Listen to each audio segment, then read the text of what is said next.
Bumi sudah berumur 4,5 miliar tahun. Nah, tentunya kita sudah menggunakan air sejak dahulu untuk makan, minum, mandi, dan lain-lain. Namun pertanyaannya, air di bumi kok tidak habis-habis ya? Nah, jawabannya ada di video pembelajaran hari ini. Disimak ya penjelasan Ustazah baik-baik.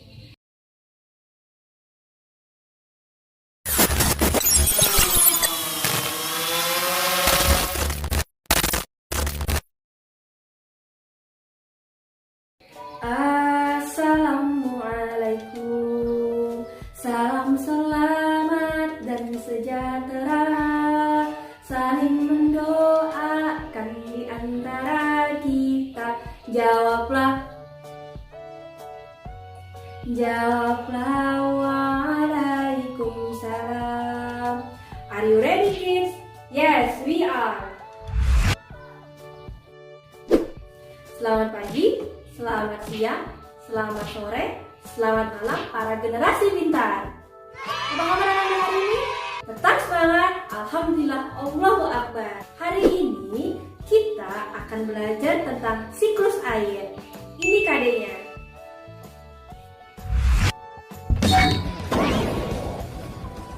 Nah, sudah pada siapkan untuk belajar? Sebelum kita belajar, yuk kita baca bismillah bersama-sama. Wahid, Isnai, Salas. Bismillahirrahmanirrahim. Bagus. Nah, semoga dengan kita membaca bismillah, kegiatan pembelajaran kita hari ini berjalan dengan lancar. Oh iya anak-anak, di masa COVID-19 ini, jangan lupa untuk selalu mematuhi protokol kesehatan dengan menggunakan masker, mencuci tangan, dan menjaga jarak, serta menghindari kerumunan. Sebanyak 97,5% air yang ada di bumi merupakan air asin, bukan air tawar sesuai kebutuhan manusia. Dari 2,5% air tawar, sebagian besarnya tidak bisa digunakan karena berada di tempat yang jauh atau bahkan tidak terjangkau, seperti terperangkap dalam bentuk salju, es di kutub, atau berada di tanah yang sangat dalam. Air merupakan komponen penting bagi kehidupan kita. Sebagian besar tubuh makhluk hidup terdiri dari air. Contohnya, tubuh manusia, 70%-nya terdiri dari air. Oleh karena itu, kita sering sekali meminum air. Bagi manusia, air memiliki banyak manfaat. Air digunakan untuk keperluan konsumsi, seperti makan dan minum. Juga air digunakan untuk mandi dan mencuci. Air juga bermanfaat bagi tumbuhan. Jika tanaman tidak disiram, akhirnya tanaman akan layu kemudian mati. Nah, sama halnya juga dengan manusia dan tumbuhan, air juga bermanfaat bagi hewan. Jika hewan tidak minum, hewan akhirnya lemas kemudian mati. Begitu pentingnya air bagi kehidupan kita, sehingga kita harus menjaga air di permukaan bumi supaya tetap terjaga kebersihannya. Beberapa tips menghemat air yang bisa kita terapkan dalam kehidupan sehari-hari. Yang pertama, mematikan keran saat air sudah penuh. Yang kedua, mencuci peralatan makan, sayur dan buah-buahan menggunakan wadah atau baskom. Jangan mencucinya di bawah air keran.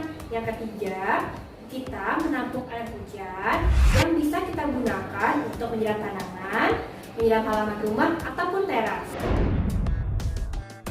Air tidak selalu berbentuk cairan. Ketika didinginkan, air dapat berubah wujud menjadi padat atau membeku. Ketika dipanaskan, air akan berubah menjadi uap air yang tidak dapat terlihat oleh manusia.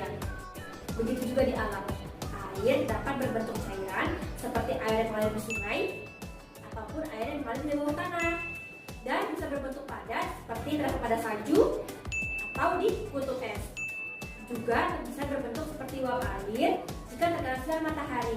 Perubahan wujud air yang ada di lingkungan secara alami merupakan termasuk ke dalam siklus air. Air di lautan akan menguap ke udara akibat panasnya sinar matahari yang kita sebut sebagai evaporasi.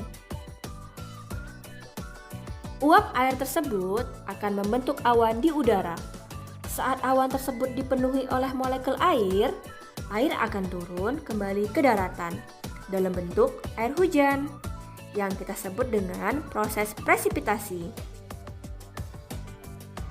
Air hujan yang membasahi daerah daratan tinggi akan diserap oleh tanah dan mengalir ke dataran yang lebih rendah melalui aliran sungai hingga ke lautan.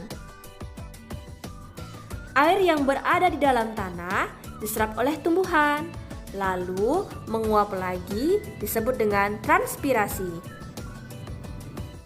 Ketika gunakan air untuk aktivitas sehari-hari, air tidak akan habis ataupun hilang.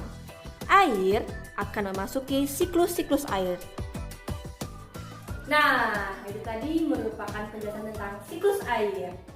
Orang-orang pada zaman dahulu, pada abad 7 sebelum Masehi, mengira bahwa air hujan merupakan air laut yang dibawa angin ke daratan. Fenomena siklus air sudah tercantum di Al-Quran, tepatnya di surat Ar-Rum ayat 48. Berikut Ustazah bacakan artinya ya.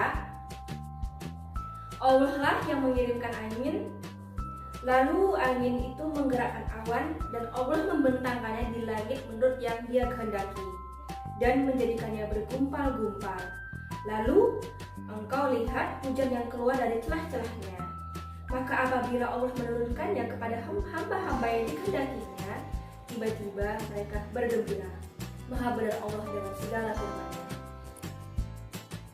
Nah, sekian pembelajaran Ustazah hari ini tentang siklus air.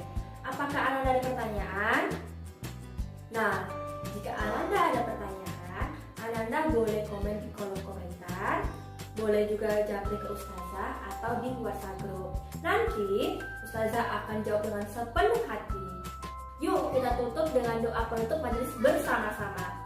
Subhanakallahumma wa bihamdika asyhadu an la ilaha illa anta astaghfiruka wa atubu ilaik. Assalamualaikum warahmatullahi wabarakatuh.